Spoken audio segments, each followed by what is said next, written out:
아멘. 아멘. 아유, 지영이가 이렇게 마이크를 키니까 얼마나 감사한지 모르겠네. 잠시만. 어, 이게, 이게, 예수님은 자기가 여기 있다. 이거를 비밀로 하라 그러는데, 그게 비밀이 되지가 않아. 그래서 다 소문이 나. 음, 근데 우리 교회 안에서도 그래. 누구한테 나의 비밀을 얘기를 하고, 그 음. 사람에게 비밀로 하라. 그러면은, 그 다음 주 되면 온 교회가 다 알아. 그렇지. 우리 근데 비밀이 이게, 있죠. 그 말이나 존재는 절대 숨겨지지 않고 비밀이 되질 않더라고. 음, 근데 예수님은 죄를 지은 분이 아니기 때문에. 예. 그러니까 이게 귀신이 들렸다는 게 진짜로 뭐 예수님 눈에도 뭐 히 하는 귀신이 보이는 게 아니라 아, 사탄에게 놀아나고 있다. 이거를 말씀을 하시는 것 같아. 그래서 이제, 그러니까 거절당할지도 모른다.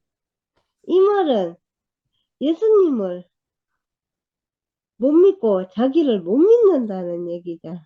음, 믿음이 있으면, 믿으면 거절당할까봐 두려울 것도 없고, 음, 벌벌 떨 것도 없는데, 음. 그 믿음이 없기 때문에 이런 상황이 아, 있는 여긴 건데, 담대무가 생겼구나. 아멘. 그러니까 나는 지금 이제 저 위에 있는 하나님뿐만이 아니라, 음, 이제 내 앞에 있는 삼촌 이모들도 음. 믿기 때문에 못하는 말이 없어. 음, 내가 힘든 거, 나의 좌절된 시절, 음, 내가 바뀐 거, 음, 다 얘기할 수 있는데, 세상에는 누구한테도 나의 비밀 말고도 얘기를 할 수가 없어. 왜냐? 그게 약점이 되니까. 근데 교회 안에서는 나의 안 되는 자리, 나의 약점, 이 나의 상처 뭐 이런 걸 다 말해도 약점이 되지 않아. 당당해. 그러니까 이제 나에게는 하나님뿐만이 아니라 그의 삼촌 이모들에 대한 믿음도 있기 때문에. 그러니까 이제 우리가 믿어야 되는 거고.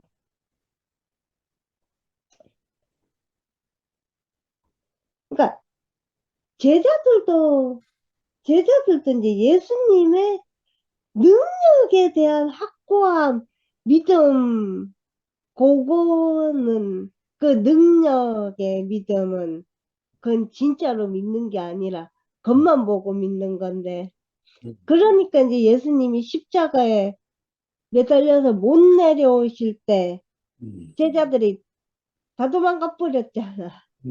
그래. 그러니까 그건 이제 진짜 그 능력 안에 그 예수님을 안 게 아니라 그냥 능력치인 예수님만 알았다는 거니까. 음, 근데 우리는 이 능력의 예수님 말고 십자가에 매달리신 그 예수님을 알아야 된다는 거지. 그 믿음이 있어야 된다는 거지. 그러니까 예수께서 이럴 때 자녀로 먼저 배불리 먹게 할지 자녀의 떡을 채여 개들에게 던짐이 마땅치 아니하니라. 이거는 예수님도 이제 우리를 먼저 배불리 먹게 생명의 떡을 그러니까 이제 걔한테 사탄한테 던져주지 않게 한다는 건데 근데 그거는 육신의 부모님도 자식을 배불리 먹게 하고 싶은 마음은 똑같더라고. 내가 지금 삼촌이 그 탯줄을 떼야 된다 그랬는데 나는 아직 탯줄을 못 뗀 것 같아. 탯줄을 못 떼가지고 아직까지 엄마가 반찬을 해오고 혹시나 반찬 없어 못 먹고 굶을까 봐 걱정을 하고 아, 그러니까 이 예수님 마음이 하나님 마음이 부모의 마음인 것 같아. 네. 그래가지고 근데 우리 교회 이제 삼촌 이모들도 나에게 부모의 마음으로 다가오는 것 같아. 그래가지고 내가 이제 밥 사줘 하면 아무도 거절하는 사람이 없고 그래 그래 당연히 사줘야지 이러면서 그래서 이제 나는 이제 이 교회 안에서 이제 부모의 마음을 너무 잘 느끼고 너무 잘 보고 있고 사실 내가 교회를 만나지 않았더라면 육신의 엄마의 마음을 전혀 단 1%도 알 수 없었을 거야. 부모로부터 받은 상처도 너무 커가지고 그래서 원망만 하고 살았을 건데 삼촌 이모들을 만나가지고 살다 보니까 이제 육신의 아빠의 마음은 나 솔직히 아직까지도 모르겠어. 근데 육신 엄마 마음은 좀 알아가는 중이고 그래서 내가 이제 교회 삼촌 이모들을 통해서 그런 것도 이제 배워나가는 것 같고 어,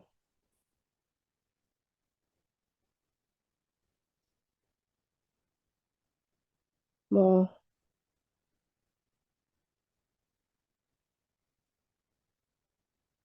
어쨌든 이제 이거를 이제 보고 삼촌 말씀을 이제 듣는데 이제 요거를 보니까 오늘은 이제 예수님의 마음을 갖다가 삼촌이 말씀을 하신 것 같아. 그래가지고 저는 이 성경의 이 구절 성경의 인물들은 모르지만 최소한 살아있는 삼촌 이모들 마음 나의 육신 엄마의 마음은 알 것 같아. 그래가지고 어쨌든 이제 오늘 어쨌든 오늘 말씀도 너무 이제 배부르게 잘 먹고 그래서 이제 하루 종일 웃을 일이 없는데 이렇게 줌에 이렇게 들어와가지고 음, 삼촌 이모들 얼굴 보고 있으면 괜히 웃음이 나. 음, 괜히 이렇게 행복한 웃음이 음, 나고 이제 나는 이제 우리 교회 오고 나서 이게 행복이라는 것을 갖다 진정으로 알게 됐어. 그전에는 행복이란 단어는 아는데 나는 행복하지 않았으니까. 나는 너무나 불행했으니까. 근데 이렇게 이제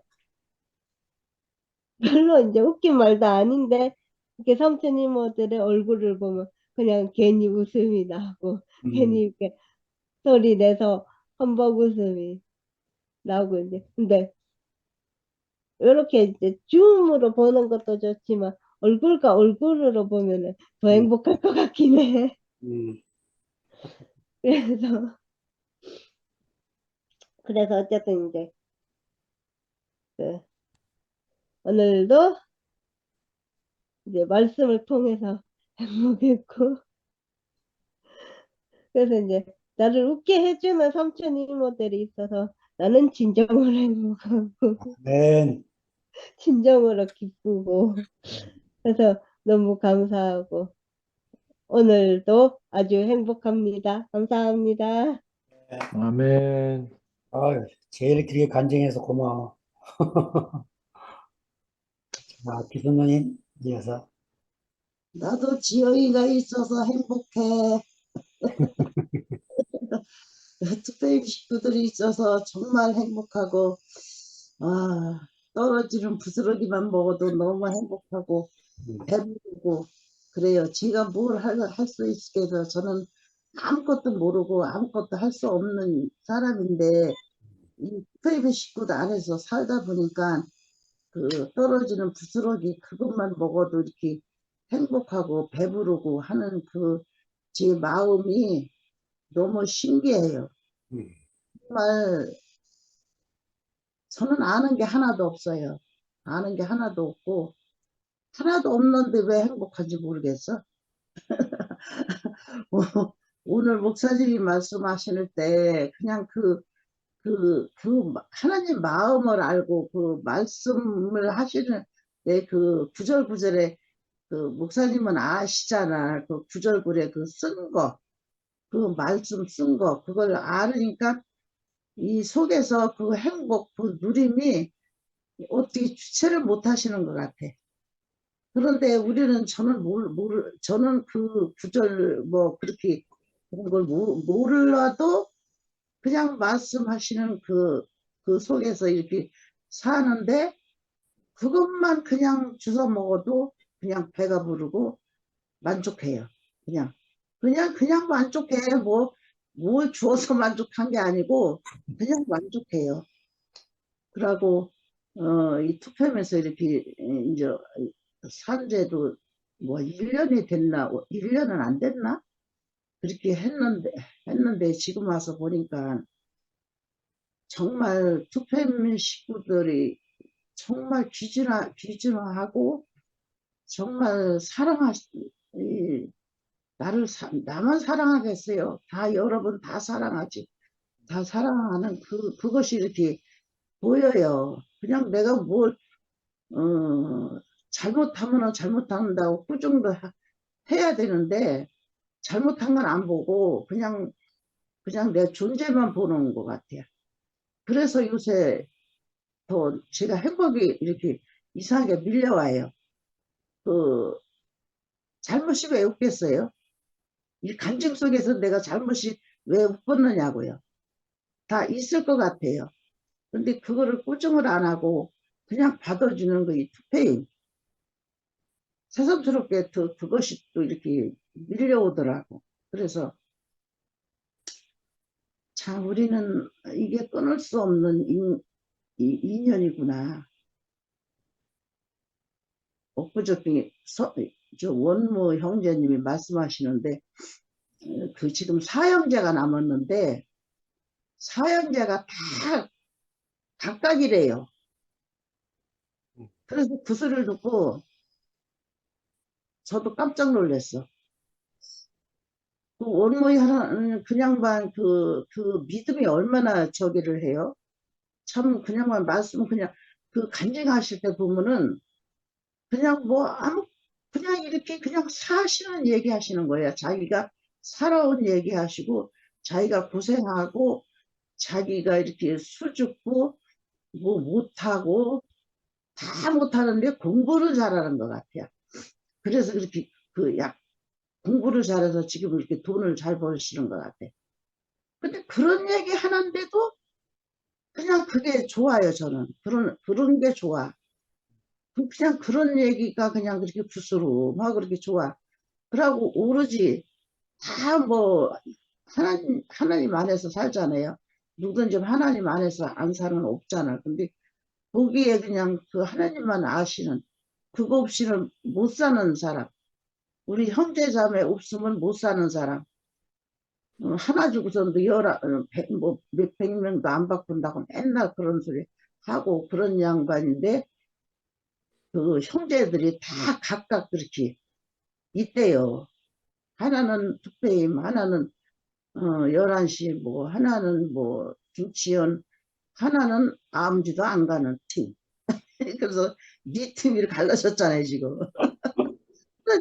다 그렇게 돼요. 내가 그 소리를 듣고서는, 어머나 세상에. 그런데 그게 나눠졌다고 생각 안 한대요. 근데 저도 그렇거든요, 지금. 우리가 이렇게 됐어도 나눠졌다는 생각이 이제 안 들어요. 그냥 다 한 사람으로 보여요, 그냥. 처음에는 그게 너는 틀리고 내 것만 받고 막 서로 이렇게 이게 경쟁이 붙고 막 이런 그 마음이 좀 있었는데 지금은 안 그래요. 그냥 우리가 음. 틀릴 것 같으면은 아예 나가버리죠. 아예 나가서 딴 기회를 차리던가 딴 데로 가버리지. 근데 이 안에서 뱅뱅 다 돌잖아. 네 식구, 네 팀들이 다 뱅뱅 돌어, 그냥. 그래서 그걸 보면은 그냥 우리는 그냥 하나인 거예요, 그냥. 그 말씀이 뭐, 자기 나름대로 그냥 하는 것 뿐이지, 그냥 하나야, 하나. 그래서 그런 마음이 이렇게 내가 들어오고, 요새는 더 이렇게 지가, 아유, 나 같은 사람을 이렇게 투표임해서 이렇게 간증을 해도 다 그냥 받아주고, 그 잘못한 거 다 덮어주고, 이렇게 하는 것이 이렇게 감사가 또 밀려와요. 그런데 이런 것이 다 하나님의 은혜지. 하나님의 은혜 아니고는 그렇게 할 수가 없어요. 하나님의 은혜가 아니면요, 다 틀렸다고 지적해요. 너 이거 틀렸다고. 지적하고 사는 게 인간이에요. 근데 이 하나님 은혜 안에서 사는 사람은 잘못을 했어도 지적을 안 하는 이 세계, 이런 세계에서 산다는 것이 얼마나 감사해요. 그래서 저는 항상 그 감사가 내 속에 안에서 끊이질 않아요. 그냥 뭐를 해도 끊이질 않아. 뭐, 그냥 우리 집이랑 뭐 잘못해도, 아이고, 살아있으게 잘못을 하지. 죽으면 못하네? 이 생각이 들어, 이상하게. 맨날 잘못이죠. 내가 볼 땐 잘못 안 하는 게 없어요, 아주. 다 눈에 거실려. 그런데도, 어머나, 살아있으니까 저것도 저렇게, 일 저지르네? 뭐, 아. 일을 저질러요, 꼭. 못을 박으라면 손을 때리던가 맞박을 이렇게 부딪히던가 꼭 일을 저질러요. 근데 내가는 못 박죠. 근데 못을 박으라면 박기는 잘 박아요. 그런데 꼭 일을 저질러. 그래, 그전에는 이제 그렇게 하면은, 아이고, 자기를 뭐 시키지를 못해야 무슨 일을 하면 저렇게 꼭 일을 저지르니, 저 어쩌면 좋아. 그러면 투사를 했는데, 어머나, 살아있으니까 일도 저지르네? 그냥 모든 것이 살아있으니까. 살아있으니까 일 저지르고, 살아있으니까 내 속도 썩이고, 죽으면 내 속 썩이는 사람이 어디 있겠어요? 그래서 속썩이는 사람이 옆에 산다는 것이 그게 그렇게 감사해. 요새는 왜 이렇게 감사한지 몰라. 그 예. 일에는 그런 것들이 왜 이렇게 거실내게 보이고, 아이고, 아이고, 그냥, 아이고, 아이고, 아이고, 언제 철들어, 언제 내 속을 시원하게 좀 해줘. 이렇게 항상 그랬어요. 근데 뭐 일을 저질 적마다 그냥 감사가 나와. 살아있는 게 감사야, 그냥. 가치 있는 게 감사해요, 그냥. 그래서 요새는 제가 이렇게 나이도 먹다 보니까 그냥 밥하기가 제일 싫잖아요. 그래서 뭐 한 가지 해가지고요. 나물도 한 가지 해가지고 그냥 이렇게 해서 그냥 묻혀가지고 밥 넣어서 비벼요. 그냥 비벼서 비비는 것도 어떤 데 팔이 아파. 그러면 당신 이것 좀 비벼줘. 나 팔도 아파 죽겠어. 그러더니 자기가 썩 남자니까 싹싹 잘 비비지. 그래서 비벼서 그냥 그 양푼에다 비벼서 그냥 그릇도 씻기 싫으니까 하나에다 그냥 그렇게 먹어요. 근데 그냥 그런 것도 감사해요. 그냥 둘이 비벼서 먹는 것도 감사하다. 오른쪽에 또 나물 한 가지에서 그냥 양푼에다 비벼서 둘이 먹었어요. 얼마나 맛있는지 그 혼자 먹으면 못 떴어요. 근데 그래도 그 사랑하는 사람하고 이렇게 같이 밥을 비벼 먹는 데는 그 자체가 그렇게 감사해요. 왜 이렇게 모든 게 감사가 밀려오는지 난 모르겠어. 이게 하나님한테 미쳤네요, 아마. 그래서 진짜 오늘도 말씀하시는데, 그 말씀하시는 그 말씀 그 속에, 그게 그냥 막 그냥 이 속에 그냥 어떻게 그 주체를 못 하시는 목사님을 모셔서 제가. 그래서, 우리가 저렇게 살아야지. 저게 하나님이 원하시는 거지. 그러면 오늘도 말씀을 너무 잘 들었습니다. 주님을 찬양합니다. 아멘.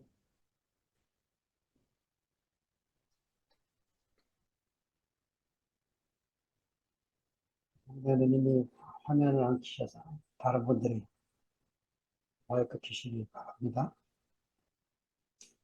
우리 안녕하세요.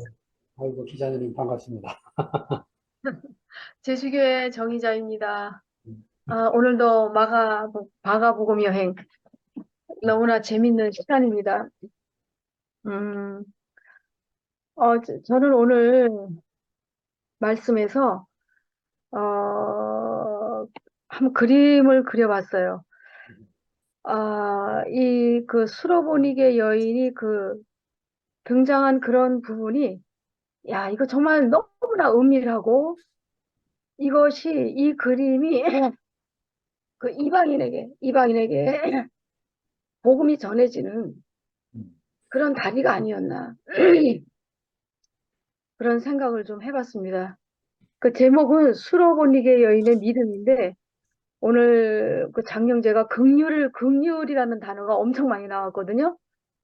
저는 이제 긍휼을 가진 여인이라고 한번 얘기해보고 싶어요. 참 예수님 너무 참 신기하신 분이에요. 예수님이 이제 지난 시간에는 게네사렛 땅을 떠났어요. 거기를 떠났거든요.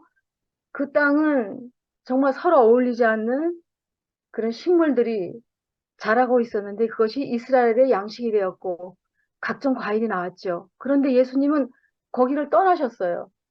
이렇게 떠나셔가지고 정말 그 유대인의 그 적대적 장소가 되는 두로지경까지 온 거예요. 그러니까 이거는 어떻게 보면 예수님 자신으로 보면 굉장히 위험한 거예요. 그죠? 아주 위험한 건데 그 마가의 의도는 정말 이 위험을 무릅쓰고 그 이방인에게 복음을 전해지는 그런 의도를 가지고 쓰지 않았나 말씀을 들으면서 이제 그런 생각을 했는데 어, 사실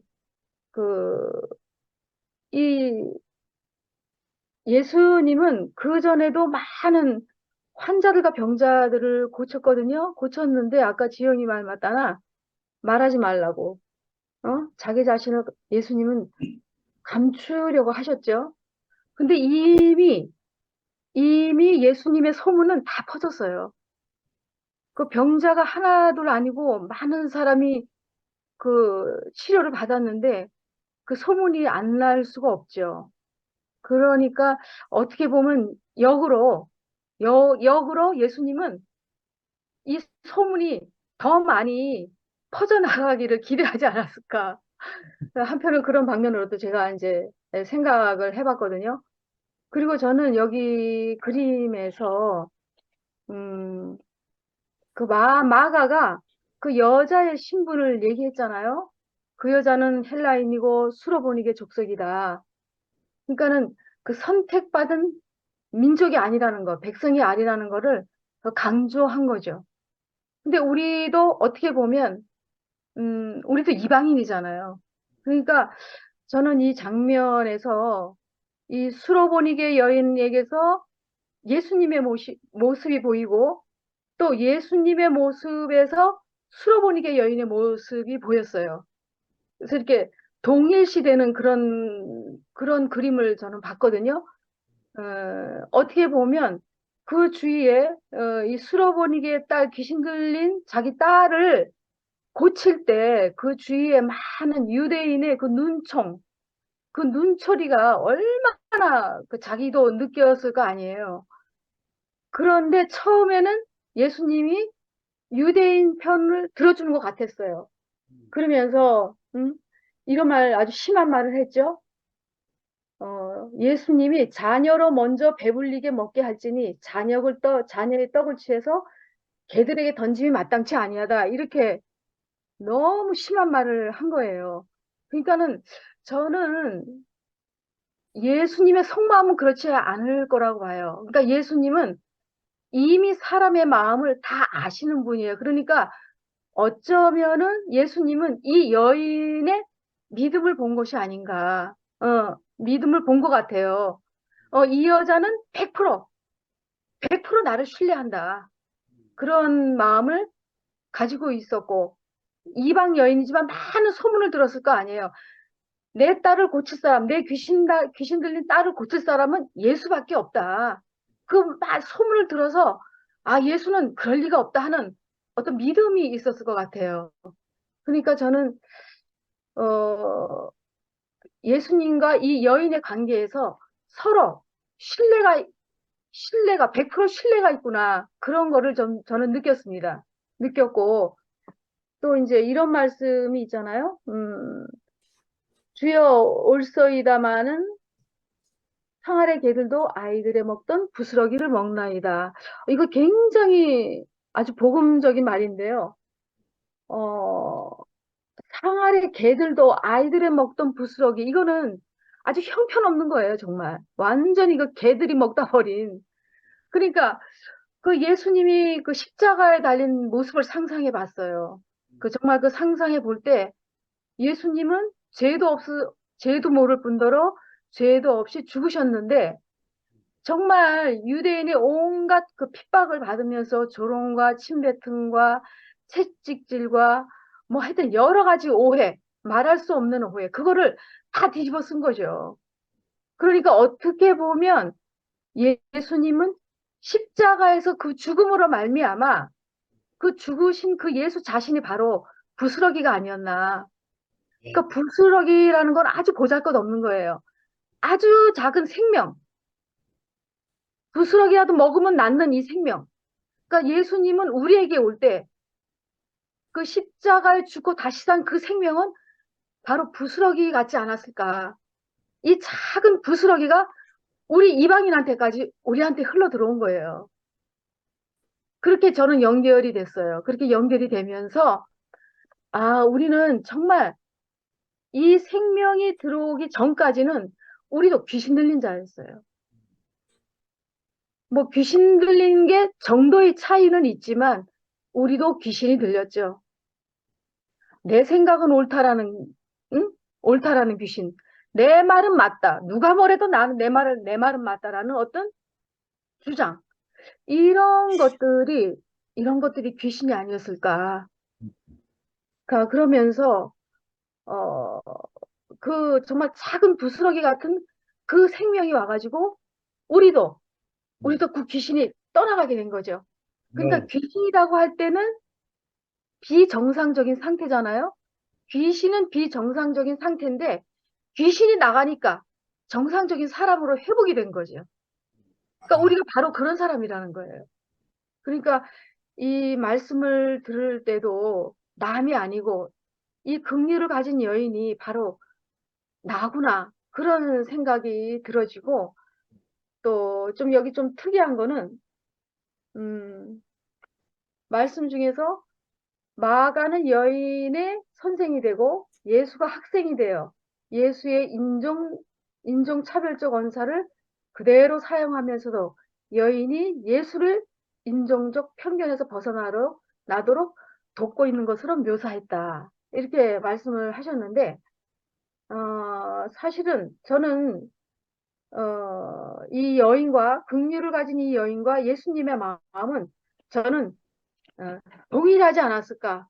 음, 예수 안에 있는 그 긍휼, 음, 또 이 귀신 들린 딸을 가진 이 여인은 정말 자기 딸을 긍휼히 여기는 그 마음이 일치하지 않았을까 그런 생각을 해봤어요. 그래서 여자가 이제 그 예수님이 그랬잖아요. 집에 가봐라. 이게 이제 어, 귀신이 네 딸에게서 나갔느니라 해서 집에 가서 돌아보니까 그 여자의 딸이 그 집에 돌아가서 보니까 아이가 침상에 누웠고 귀신이 나갔더라. 이런 말을 했어요. 그러니까 우리는 이 생명이 오기 전에는 우리 자신은 모두 침상에 누운 환자였죠.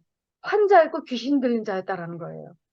그러니까 그러니까 예수님이 정말 이 부스러기 같은 그 생명이 우리에게 와가지고 모든 그 벽을 다 허물었잖아요. 지난 시간에 정결과 부정의 벽을 허물었고, 오늘은 유대인과 이방인의 벽을 허물어서 귀신이 나가는 그 침상에 누운 그 환자, 침상에 누운 그 귀신 들린 딸이 그 귀신이 나간 것처럼 우리도 그 부스러기 같은 그 생명을 먹고 우리에게도 이렇게 귀신이 떠나가고 그 정상적인 사람으로 회복이 되었다는 거.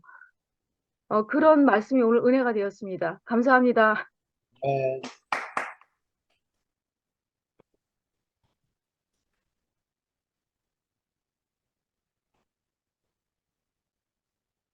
제가 할까요? 네. 어, 음, 우리 모두는, 한국에 살고 있는 모든 사람들은, 이 말씀 배경으로 봤을 땐 다 이방인이잖아요. 저 자신으로는 역사적으로 봤을 때 이방인이란 말이에요. 그래서, 어, 그래서 이 말씀 스토리 안에서 스로보니게야, 그 여인의 입장을 조금 더 살펴보게 되었어요. 이 여인의 입장. 그 메시지 성경 안에서는 괴롭게 귀신이 들렸다고 했어요. 괴롭게 귀신이 떠나갔다. 괴롭히던 귀신이 떠나갔다. 그러니까 괴롭게 귀신 들린 딸이 있었는데, 어, 하나님의 아들 메시아 그리스도라고 알려진 예수에게까지 갔을 정도면은, 이거는 이 말씀 안에서는 나타나지 않았지만은 땅의 그 무엇으로도 어떤 사람을 만나도 고칠 방법을 다 찾아봤지만 땅의 것으로는 도저히 문제를 해결하지 못하니까 이제 하늘의 것을 쳐다보고 하늘을 바라보게 되었고, 그래서 소문이 난 예수에게로 갔죠. 더군다나 자기의 입장은 이방인이었는데 예수에게로 갔다는 것은 땅의 것으로 귀신 들린 딸이라고 했을 때 그냥 내 방법으로 내가 찾을 수 있는 어떤 이유로 갔으면 예수에게 안 가고 어떤 제사장이나 종교 지도자들에게 갔던지, 아니면 문정박대를 당했겠지만, 이방인이니까 문정박대를 당했겠지만 일단은 모든 방법을 다 취해 봤을 거라고 생각을 해요. 땅의 방법으로. 그런데 마지막에 예수께로 갔다라고 하는 것은 마지막 보루였던 것 같아요. 예수. 내가 멸시천대를 받을 수 있는 이방인에도 불구하고 내가 예수께로 갔던 것은 마지막 낭떠러지에서 그리스도를 만난 것 같아요. 정말 찾다 방법이 없어서 예수께로 갔는데 운이 좋게도 예수를 만난 거죠. 그래서 그러한 입장이 아니었을까 생각을 해보게 되었어요. 그리고 귀신이 들렸으면 어떤 배고픔의 문제, 아사 직전에 뼈만 앙상하게 남은 그런 어떤 아사병을 걸린 그러한 병이 아니라 귀신 들린 그 병이면은 귀신 축사하면 되거든요. 그냥 신유은사, 그냥 나에게 손을 얹으소서, 나의 딸에게 손을 얹으소서 그렇게 하면 되거든요. 근데 예수가 먹는 거 가지고 이렇게 다시 이 여자가 예수 앞에서 도와달라고 무릎을 꿇고 애원을 하고 예수께 자기 딸을 고쳐달라고 간청을 했다 그랬거든요. 그러면 사실적인 현재 어떤 시간 안에서 보면 예수는 바쁘다, 피곤하다, 이따가 다시 와라, 아니면 내일 다시 와라 그럴 수도 있는데, 아니면 정말 고쳐주고 싶은 마음이 있으면 손을 얹고 축사를 하면 되거든요. 귀신을 떠나가게 하면 그렇게 하면 되거든요. 목사님도 아시지만. 그런데 먹는 것으로 이렇게 말을 했다고 하는 것은 어떤 지금 딸의 문제를 두고 말한 것이 아니라 어떤 비유를 말한 것 같아요. 비유. 그러니까 목사님도 이 본문 안에서도 말했지만 유대인들을 여인과 예수의 대화 사이에 뒷배경에는 유대인이라는 종교 지도자들이 배경을 두고 들으라고 그 두 여인과 예수의 대화가 오갔던 것 같아요. 들으라고. 종교 지도자들이 들으라고. 이 여인이 어떻게 긍휼함을 입어서 딸이 고침을 받는지 보라고 했던 것 같아요. 그러니까 그러니까 말로만 열심히 가르치는 것이 아니라 먼저 행함으로, 먼저 실천으로 보이신 그 행동으로 보이신 예수가 이 여인을 만남으로 인해서 일단은 이 가난한 여인이 자기에게까지 왔으면은 더군다나 이방인 여인인데 자기에게까지 왔으면 볼장 못 볼장 다 보고 찾을 방법 다 보고 맨 마지막에 나를 찾아왔구나. 이거는 제 짐작이지만 그것까지도 짐작하셨을 것 같아요. 그래서 그 긍휼한 아버지의 마음을 가지신 그 그리스도가 고쳐주시지 않으셨겠습니까? 그러나 이 귀신 들린 딸의 문제를 가지고 있는 이 여인 앞에서 먹을 것을 가지고 대화를 나눈다고 하는 것은 지금 딸의 그 귀신 들림을 고쳐주는 문제보다 먼저 전에 이제 먹을 것을 통해서 부정한 것과 정한 음식을 통해서 너는 이것을 먹을 수 없다. 걔들에게 줘야 될 음식, 남아있는 것은 이제 걔들에게 줘야 되는데 너에게 줄 게 없다라고 하는 것은 이 여인에게 거부를 하는 그것이 아니라 유대 종교 지도자들에게 어떤 뭐라 그럴까 가르침, 행함으로 통해서 이 가르침을 보이시는 어떤 실천적인 어떤 그런 거 예시 같은 거 그런 거 같은 것 같아요. 그래서 이 여인도 내 딸이 귀신 들려서 내가 예수 앞에 고쳐달라고 했는데 예수가 정작 손을 얹고 축사하셔서 안수를 하시는 게 아니라 엉뚱하게 먹을 것을 가지고 자기한테 대화를 이렇게 하는 거예요. 그러면 그거를 거부를 할 수 있는데 자기가 맞받아쳐서 자기도 먹을 것을 가지고 대답했다고 하는 것은 이 여인도 예수의 마음의 그 의도를 알았던 것 같아요.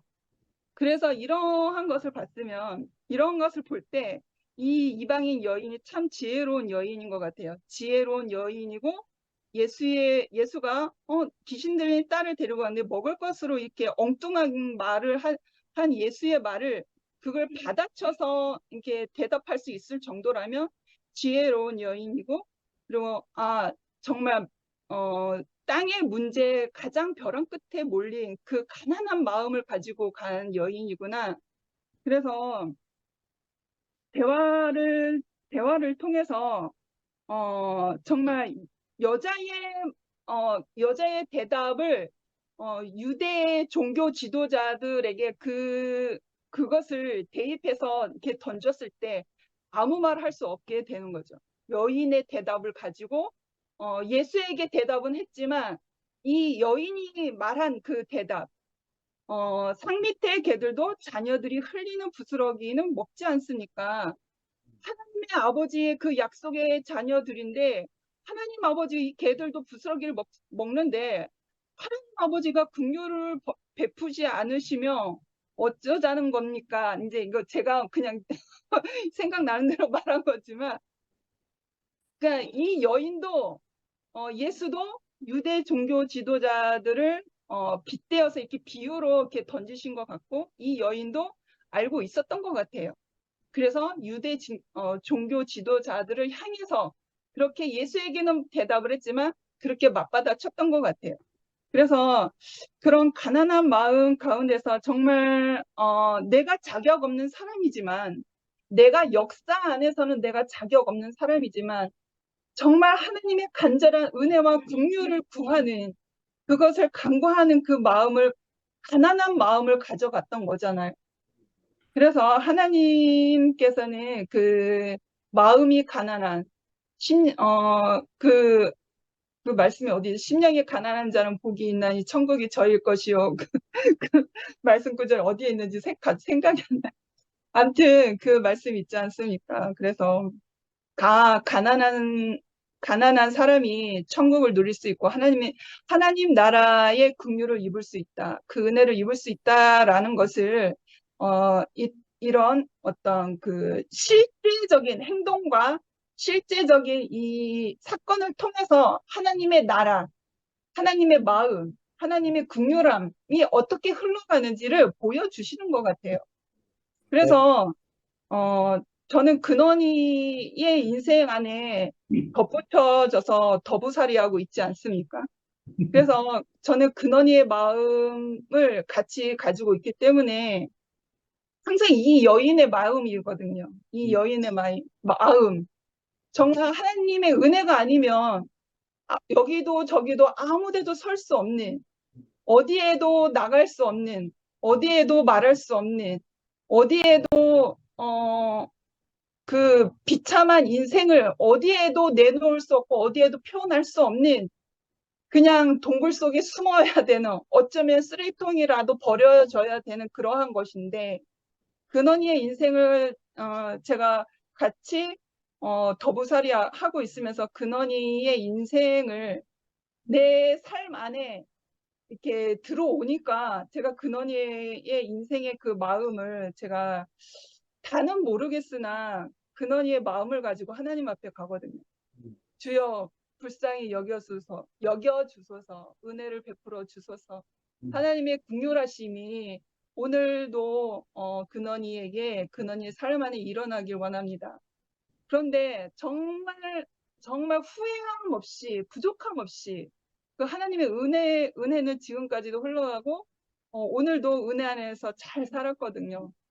그래서 하나님의 그 은혜의 흐름 안에 있다라는 것이, 이 하나님의 나라에는 이런 조건, 저런 조건, 이런 자격, 저런 자격으로 하나님 나라를 누리는 것이 아니라 마음이 가난한 사람들이 하나님의 나라를 누리는구나 라는 것을 우리가 삶을 통해서 알잖아요.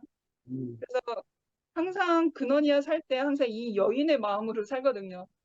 그래서 2PM에 갈 때도 내가 뭘 이렇게 거창한 말씀과 거창한 간증을 위해서 가는 게 아니라 정말 작은 부스러기라도 혹이라도 내가 얻을 것이 없다면 그냥 하나님의 나라를 내가 발을 한 발짝 디뎠다고 하는 것만으로도 그 은혜로 만족할 수 있거든요. 그래서 항상 이 마음으로 2PM에 가고 있어요. 그래서 이런 가난한 마음 가운데 하나님의 나라를 누리고 싶어 하는 그러한 것이 있기 때문에 우리에게 은혜가 흘러 들어온 것이 아닐까. 그리고 우리가 예수 시대를 지나서 그 그리스도의 은혜가 우리에게 충만히 흐른다고 하는 것은 너무나도 저에게는 정말 기적이에요. 근원이에게 기적이고 은혜고. 네, 그렇습니다. 주님을 찬양합니다.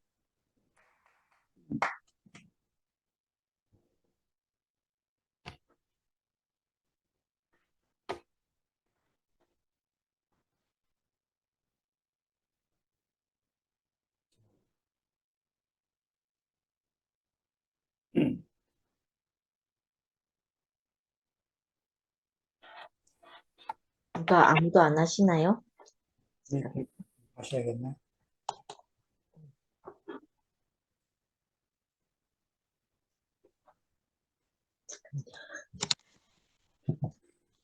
제가 오늘 이 말씀 들으면서 야, 이게 진짜 너무너무 극적인 상황이다 이렇게 싶은 거예요. 이 뭐라 해야 되나, 목사님 말씀하신 것 중에 유대인들 중 누구든 두로의 여인의 필요를 채워주고 싶지 않았다 이렇게 말씀하신 부분이 있고, 또 이 여인은 거절당할지도 모른다는 두려움이 앞섰을 것이다 이렇게 적혀 있고, 또 선택받은 백성이 아님을 강조했다 제가 적혀 있고, 또 여인은 또 이 기회를 놓치고 싶지 않았다 이렇게 적혀 있거든요. 이걸 읽는데 그 현실적으로 옛날에 얘기를 한번 해보면, 실제 있었던 얘기를 한번 해보면, 제가 5학년 때 엄청 아팠어요. 엄청 아파가지고, 우리 그 아버지 돌아가시고 얼마 안 되고 제가 아파가지고, 5학년이면 덩치가 그래도 있을 나이인데, 우리 엄마가 저를 업고, 걸어서 뭐 어디 용하다 하는 주사 맞는 데도 가고 막 이랬거든요. 침 맞는 데도 가고, 막 이렇게 했어요. 아무리 그때 엄마가 뭐 병원을 다닐 생각을 못 하신 건지 뭔지 모르겠는데, 이왜 짝퉁으로 하는 그걸 뭐라 하는지 모르겠는데, 뭐 그쪽으로 저를 데리고 다니셨어요. 그래서 제가 그때 생각하면, 야, 그 엄마도 굉장히 빼짝 마르고 그때 그랬었거든요. 빼짝 마르고. 그런데 그 나를 넣고 그 어떻게 다녔을까 이렇게 싶은 생각이 드는 거예요. 그래서 하다 안 돼가지고 마지막에 그 귀신 들렸다고 저보고, 아버지 돌아가시고 딸 데리고 갈라 한다고 그때 막 이제 굿하고 이랬던 기억이 나거든요. 그래서 그때 징 소리가 내한테 아직도 기억이 날 정도로 그런 일이 있었거든요. 근데 만약에 우리 엄마가 그때 예수님을 만났다면, 그 소문을 듣고 예수님 앞에 섰다면, 엄마도 이래 똑같은 마음으로 이렇게 하지 않았을까 이 생각이 드는 거예요. 내 딸을 살려달라고. 그 왜 TV에 보면 유명한 사람들은 자기 자식 아픈 거 소문 안 내고 감춘다 이렇게 얘기하잖아요. 근데 이 여인은 진짜 용감하게 자기 딸이 귀신 들렸다고, 특히 귀신 들렸다고 하면 그 소문 내지 않을 수도 있는 일인데, 이 여인에게 이 예수 앞에 가서 이렇게 말하는 그 여인이 정말 그 자기 딸을 향한 긍휼한 마음이 있잖아요. 그 마음을 이 목사님 마지막에 이렇게 얘기를 하셨거든요. 마지막 쯤에 하나님의 긍휼과 동일한 형태의 긍휼이 자기 딸을 향하고 있었다. 이렇게 적어 놓으신 거에, 그 예수님이, 제가 생각할 때는 예수님이 그 딸을 향한 그 긍휼을 보시고, 아, 하나님 마음도 저렇지 않겠나 이렇게 생각하지 않았을까 이렇게 제게는 생각이 드는 거예요. 그래서 누가 이 여인을 거절할 수 있을까 싶어요. 자식을 살리고 싶어 하는 이 마음을 어떤 사람이 거절할 수 있겠어요? 아무도 거절할 수 없을 것 같거든요. 예수님이 만약에 이 여인의 이 긍휼한 모습이 아니었다면, 어떻게 그냥 뭐 대충 뭐 살려주든지 말든지 이랬으면 이 긍휼함을 발생하지 못하셨을 것 같아요. 못하셨을 것 같고, 또 그 여인을 통해서 하나님이 이 긍휼을 가지신 분이구나 하는 것도 알지 못하셨을 수도 있겠다 이런 마음이 드는 거예요. 그리고 이제 마지막에 그 예수가 다른 능력으로 이 사람을 고쳤다 말하지 않고 뭐라고 얘기하셨냐면, 사람을 향한 긍휼이 모든 경계를 허물고 있음을 보여준다 이렇게 말씀하셨거든요. 사람을 능력이라고 말하지 않고 사람을 향한 긍휼이라고 하셨어요. 그래서 긍휼이라는 거는 그 사람을 살리고자 하는 마음이 긍휼이 아닐까 이렇게 싶어지거든요. 그래서 그 여인을 살리고자 하는 마음이 이 사람을 살렸다 이런 생각이 드는 거예요. 그러니까 예수님은 다른 정말 능력으로 사람을 이렇게 치유하시는 분이거나 이렇게 하시는 거는 저는 잘 모르겠는데, 이 긍휼한 마음이 모든 것을 해결하는 것이 맞구나 이렇게 싶어지고, 저도 이게 있다가 보면 이게 예수님만 그런 마음이 있는 게 아니고, 저 같은 경우도 그 어떤 정말 절박한 사람을 보면 이상하게 어떤 마음이 흘러가거든요. 가난한 마음을 보면 그 우리 안에 있던 이상하게 막 이렇게 주고 싶은 마음을 발생시키잖아요. 발생시키고, 또 제가 평소에는 우리 딸에 대해서 그런 생각이 없다가, 딸이 아프면 내 안에 있는 그 온 엄마 마음이 다 나오거든요. 내게 이런 마음이 있었나 싶을 만한 마음이 생기고, 또 최근에 한 몇 년 전쯤 됐는지 우리 연구소의 자매 하나가 그 자기 딸이 학폭에 연루가 된 거예요. 그래서 그 뭐 어릴 때였는데 학교에 있는 뭐 친구 식물을 빼고 뽑고 막 이래가지고, 또 친구 뭐 색연필을 불러놓고 이래가지고, 그것 때문에 그 상대방 그 엄마가 너무 속이 상하고 애도 속이 상해가지고 그때 학폭을 열었었거든요. 열어가지고 얘가 평소에 자기 딸을 별로 안 좋아한다고, 쟤하고 내하고는 너무 궁합이 안 맞다 하고 막 이랬던 애였거든요. 딸 중에 둘째하고 너무 안 맞대요, 자기가. 그래가 언니 뭐 살다가 보면 왜 안 맞는 자식이 있잖아 하면서 막 그렇게 얘기했었던 애거든요. 근데 얘가 그때 그 학폭이 있는 그 학폭을 열 때, 그 애들도 와 있고, 그 엄마들도 와 있고 이랬는데, 거기서 완전 대성통곡을 하면서 무릎 꿇다시피 하면서 자기 딸을 용서해 달라고 이렇게 빌고 있잖아요. 막 너무너무 우니까 그 옆에 있는 딸도 그걸 보고 막 같이 울고 이랬다는 거예요. 그러면서 그 자매가 와서 하는 얘기가 자기 안에 정말 이 딸을 향한 이런 마음이 있는 줄을 몰랐다는 거예요. 몰랐는데 자기 자식한테 이런 일이 생기고 나니까 내 안에 있는 그 마음이 발견이 됐다는 거예요. 그러면서 그래, 엄마로서 이렇게 그 자기 자식을 사랑하는 마음이 내게 있구나 하고 있잖아요. 이렇게 확인이 된 거예요. 그때 와서 그 얘기를 하더라고요. 그 얘기를 하는데 오늘 그 말씀을 들으면서 그 장면이 또 이렇게 생각이 버뜩 나는 거예요. 그래서 야, 이게 하나님 마음이 아니겠나. 우리 다른 것에서 우리가 속아가지고 다른 데 가서 우리 인생을 허비하고 있는 인생을 그 찾으시는 하나님. 그래서 그 우리 안에 있던 그 사람과 사람 사이에 있는 그 경계를 풀어서 자유롭게 해주고 싶은 이 갈망이 하나님께 있는 걸 어떻게 알겠어요, 우리가 그냥 그걸 알 수는 없잖아요. 알 수는 없고 우리에게 보이고 비치는 그 사람이나 우리 관계 안에서 아, 하나님 마음이 이렇구나 하고 우리가 이렇게 알아가는 것 같다는 생각이 드는 거예요. 그래서 오늘 목사님 말씀에서 제가 뭐 다른 말씀도 다 좋았지만 이 사람을 향한 긍휼이 모든 경계를 허문다 이 말씀이 있잖아요. 제게 너무너무 이렇게 좋고 마음에 와닿고 그리고 저기 아까 금순 언니 금순 언니가 아니고 안기순 언니 아, 난 너무 아름다워서 미치겠어요. 두 분이 있잖아요. 양푼이에 그 밥 비벼서 드신다고 이렇게 얘기를 하는데 아, 너무 소망이 되고 있잖아요. 아니, 너무 아름다운 거 아니에요? 이거, 이 TV 속에 있잖아요. 한편에 그 왜 어른들 나와서 이렇게 보여주는 드라마처럼 이런 거 있잖아요. 그거 보는 것 같은 느낌이에요. 근데 너무 순수하시고 너무 감사하다고 이렇게 말씀하시는데 제 남동생이 그때 그렇게 말했거든요. 싸우는 게 자기가 지금 제일 부러운 게 두 가지가 있는데 하나는 직장 다니면서 힘들다. 이렇게 말하는 거 사람을 보면 너무 부럽대요.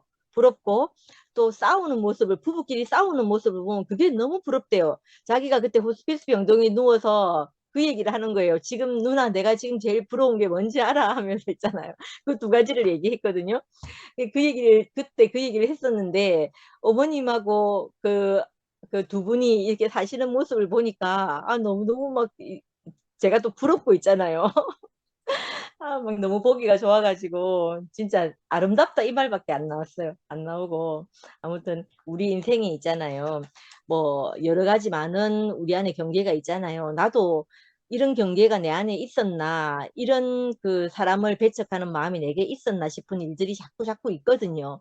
있을 때마다 그 내 앞에서 있잖아요. 그 가난함을 보여줘서 전시시켜가지고 내 마음을 회복시켜주는 형제들이 있어서 너무 감사하고 그 어떤 형제의 가난함을 보고 나면 있잖아요. 이상하게 내가 그 마음이 허물어지는 경험을 하거든요. 그래서 오늘 그 슬로보니게 여인이 우리의 이 그 경계한 사람을 경계하고 사람을 배척하는 이 마음을 허물어 주지 않았나 이렇게 싶어지네요. 네, 감사한 마음이 듭니다. 네. 아이고, 김 목사님 마이크 키셨네. 시간이 돼요, 지금? 시간이 돼요? 네네네. 네. 아, 아유, 말씀 잘 들었고요. 아까 두 번째 간증하시는 그 자매님, 너무 은혜롭네요. 뭐라 그랬더랄까? 살아있으니까. 살아있으면 그렇지. 미치고. 어우, 나의 선생님으로 모시고 싶네요. 어떻게 그런 고백을 하시는지 모르겠네. 그래서 내 껍데기는 다 갈아 해야 되겠네요.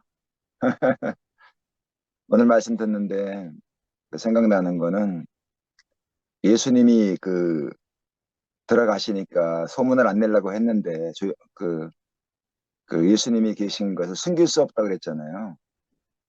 야, 사람이 생명이 그게 소문이 나서 그럴 수도 있지만은 그 전후 문맥을 볼 때 그 예수님에게 생명력이 넘치니까 그 빛이 어디 가면은 어둠 속에 가면은 숨길 수 없는 것처럼 그런 거 아닐까 하는 생각도 들어가고 그래서 이 생명이 충만한 사람이 어디 가서 아무 말도 안 해도 그 주위 사람이 먼저 알아보는 거 아닌가 하는 그런 생각이 들더라고요.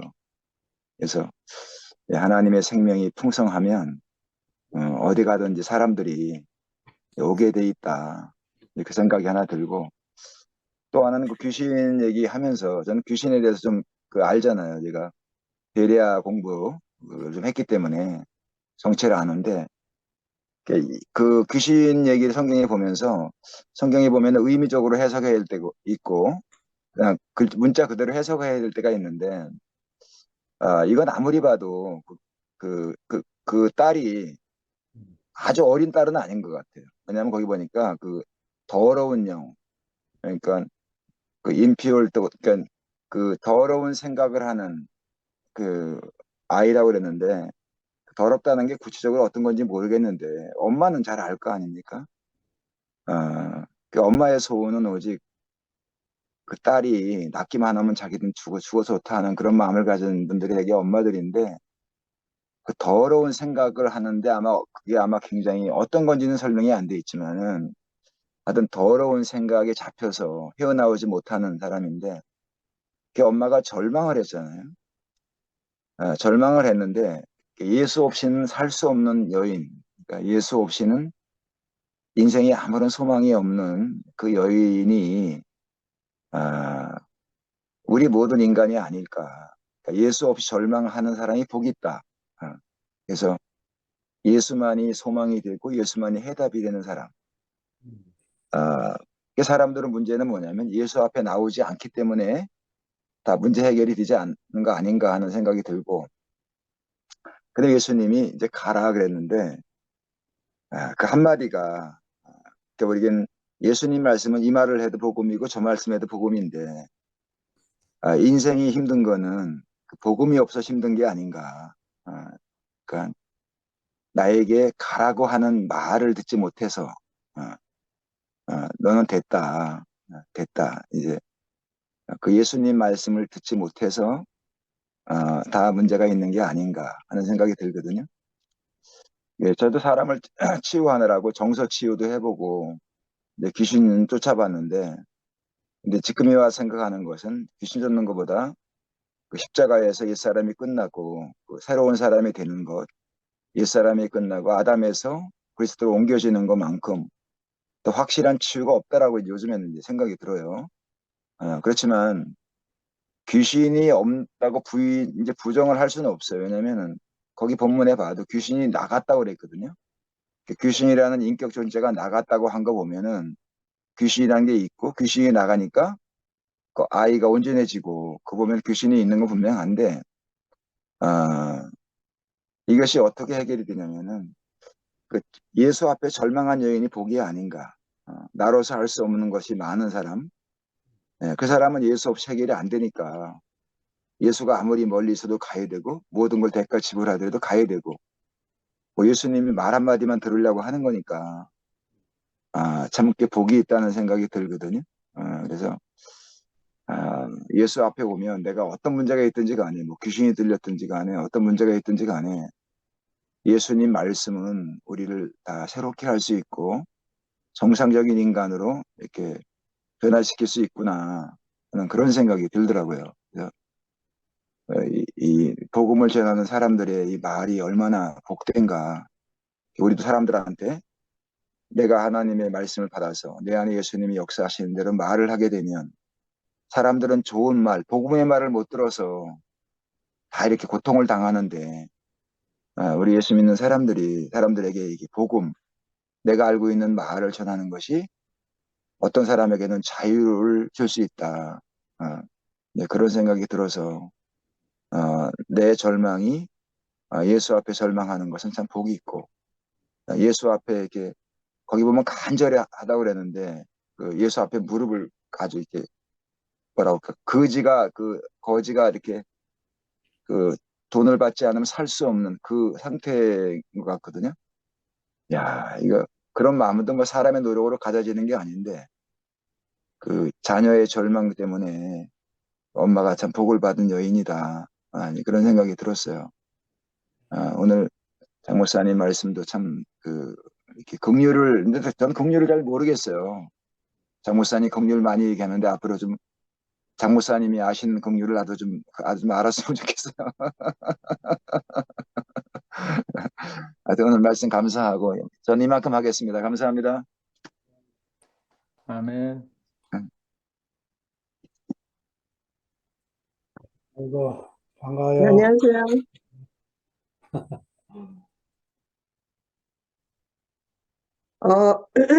제가 해도 돼요? 네. 오랜만에 앉아서 열심히